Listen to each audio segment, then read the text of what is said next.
¿Qué voy a hacer con mi futuro? Aprender a caerse, aprender a levantarse. ¿Qué hago con mi vida? Ángel Peralvo, coordinador 5 de 30.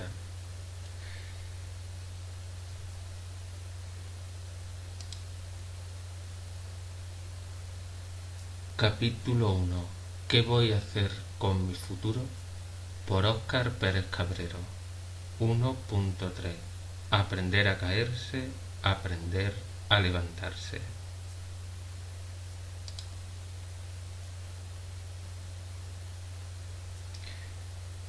Quería salvar Gotham y he fracasado. ¿Por qué nos caemos? Para aprender a levantarnos, señor Wayne. Diálogo de Batman Begins, Warner Bros. Pictures, 2005. Trabaja duro y alcanzarás tus sueños. Estudia mucho y de mayor podrás dedicarte a lo que desees. ¿Cuántas veces habrás escuchado frases motivadoras de este tipo? Generalmente se pronuncian en el momento necesario, el de alentar cuando la sombra de la pereza asoma. Pero tanto abusamos de ellas que terminamos perdiendo de vista algo que no se advierte con la suficiente frecuencia. El camino, si merece la pena, presentará obstáculos, y si no haces trampas tropezarás con más de uno. De esto no te habían avisado, quizás para no preocuparte, pero también forma parte de la vida. La crisis del coronavirus se ha convertido de un día para otro en el mejor ejemplo posible para ilustrar esto. Esta crisis ha llegado a nuestras vidas sin darnos tiempo para asimilarla, condicionándolas por completo en el mejor de los casos y llevándose por delante miles de ellas. El SARS-CoV-2 ha demostrado ser un enemigo despiadado. Su alto índice de contagios y el sigilo con el que se mueven entre portadores no sintomáticos ha desencadenado una pandemia de dimensiones solo vistas en los libros de historia. Es una tragedia, y buscar otra palabra menos dramática de describirlo solo serviría para caer en el eufemismo. Ahora bien, echa un vistazo a cómo fue respondiendo la gente. Nuestros sentimientos gregarios traspasaron las paredes de nuestras casas a través de la tecnología, y ahí estábamos todos puntuales aplaudiendo a los que velaban por los demás. Poco a poco fuimos descubriendo iniciativas para superar la frustración que generaba no poder ayudar de otro modo, como la de escribir cartas a unos enfermos que sufrían en soledad. A este virus lo mata la solidaridad, es un clamor popular nacido del Consejo de los Profesionales de la Salud. Y esa solidaridad brotó en los barrios de diferentes formas, desde el confinamiento responsable hasta llevarles la compra a los más vulnerables a la exposición social durante la pandemia. Nadie estaba preparado para esto y sin embargo la sociedad ha sabido responder. No sin dolor, no sin un miedo inevitable, no sin bajarse de una montaña rusa emocional, pero con ganas de salir adelante a pesar de todo. En el océano de apelativos positivos con los que se puede describir esta reacción hay un fondo que quizá le quite romanticismo al tema. El motivo por el que se ha reaccionado así es porque simple y llanamente no quedaba más remedio.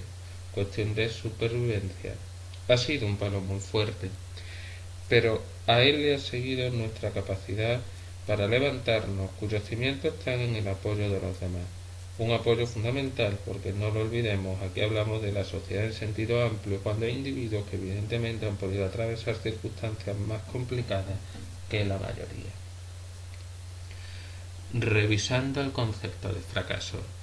Ningún mar en calma hizo experto a un marinero, dicho anónimo. Lidiar con la frustración es una tarea que cada cierto tiempo te tocará asumir, y por eso sería interesante que empezases por revisar tu concepto de fracaso. El fracaso es una de las palabras más maltratadas de nuestro tiempo. A menudo la encontramos asociada a connotaciones negativas o explicada como el resultado de la incapacidad o la holgazanería. Nada más lejos de la realidad. Si estamos de acuerdo en que la perseverancia es una de las claves del éxito, entonces el fracaso es un ingrediente más. Éxito y fracaso son dos caras de una misma moneda, pues no puede existir la una sin la otra. Piensa en una historia de éxito que esté desprovista de fracaso. ¿Qué te inspira? Posiblemente una de dos, desconfianza o injusticia. Desconfianza porque parezca falsa e injusticia porque no se detecta entonces el mérito para alcanzar ese presunto éxito. Volveremos sobre este tema en el capítulo 4, emociones. Las lágrimas son tan importantes como las risas, no sin antes presentar una serie de preguntas que podrían ayudarte a enfocar las cosas cuando la situación y tu manera de interpretarla se te hagan cuesta arriba. Gráfico 3.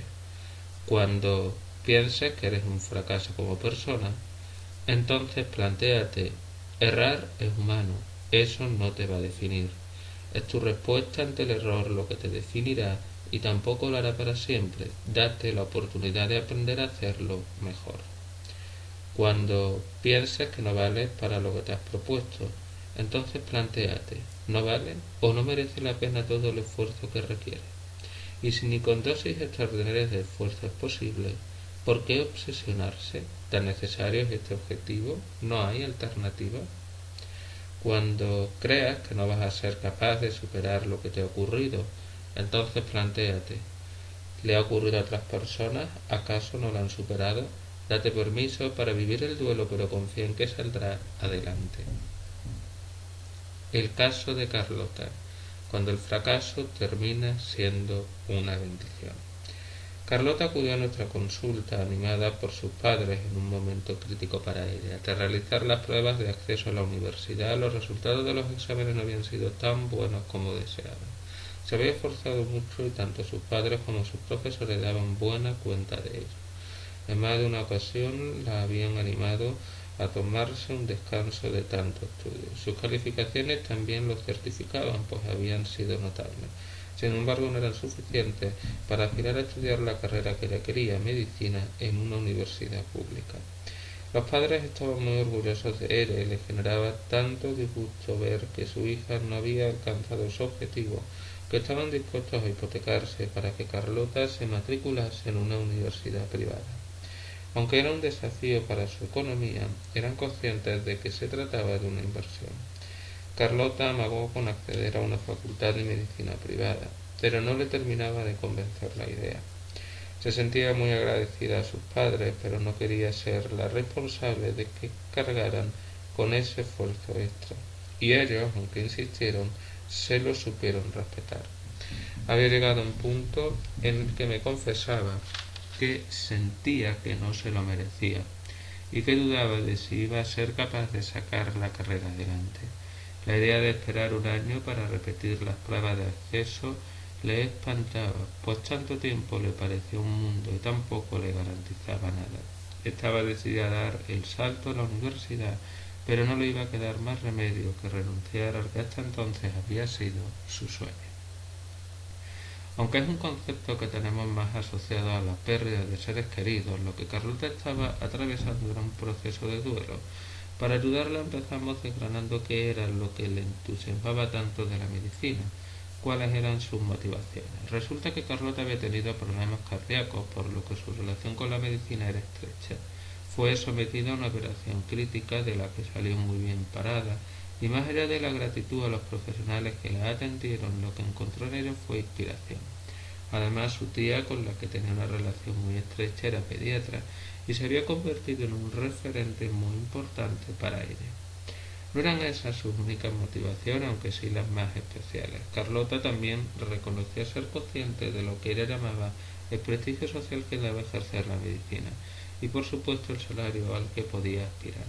No obstante, la decisión que tomaría más adelante reveló que su vocación de sanitaria estaba por encima de estas cuestiones, pues se decantó por matricularse en enfermería. Aprovechando su experiencia como paciente, nos centramos en reivindicar la figura de las enfermeras que la atendieron y en explorar las ventajas que tendría ejerciendo como tal. Carlota se acordaba aún del nombre de todas las profesionales que cuidaron de ella tras la operación cuando estuvo ingresada. Se dio cuenta además de que su trabajo implicaba un mayor contacto con los pacientes, cosa que le encantaba, y su propia tía le confirmó esta suposición.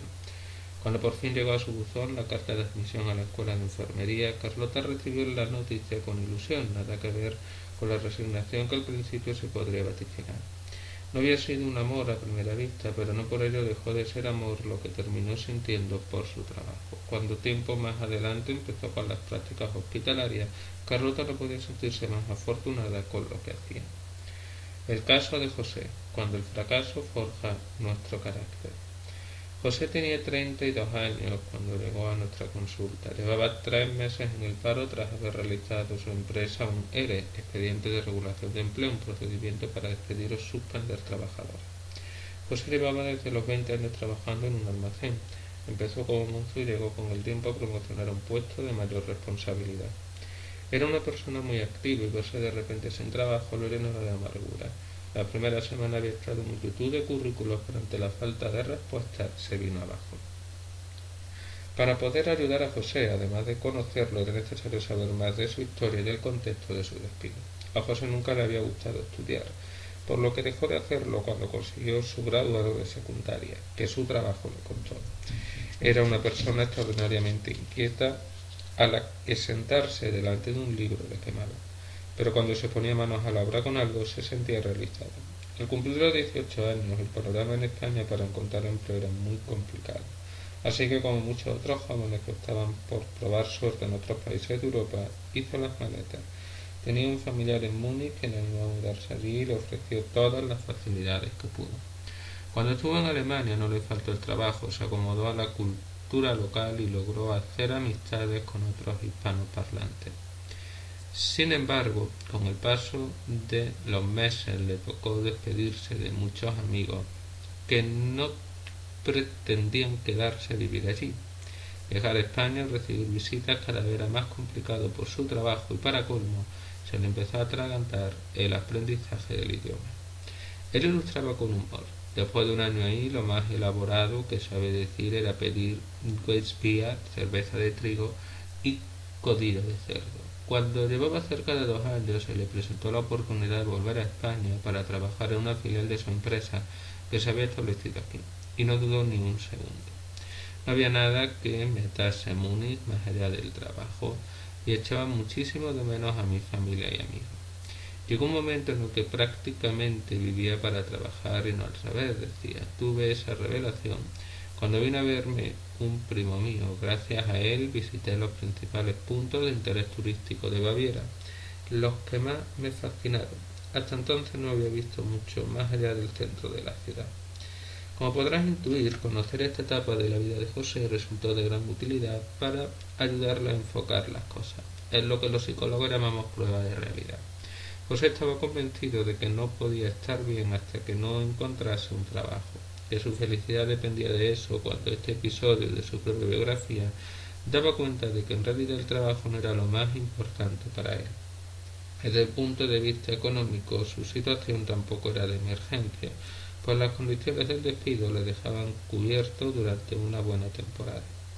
Otro punto a abordar en el caso de José era cómo había llevado a cabo la búsqueda de empleo. Era la primera vez en la vida que se enfrentaba a algo así, porque su primer empleo se lo encontró su tío y desde entonces había hecho carrera en la misma empresa, incluso con el traslado.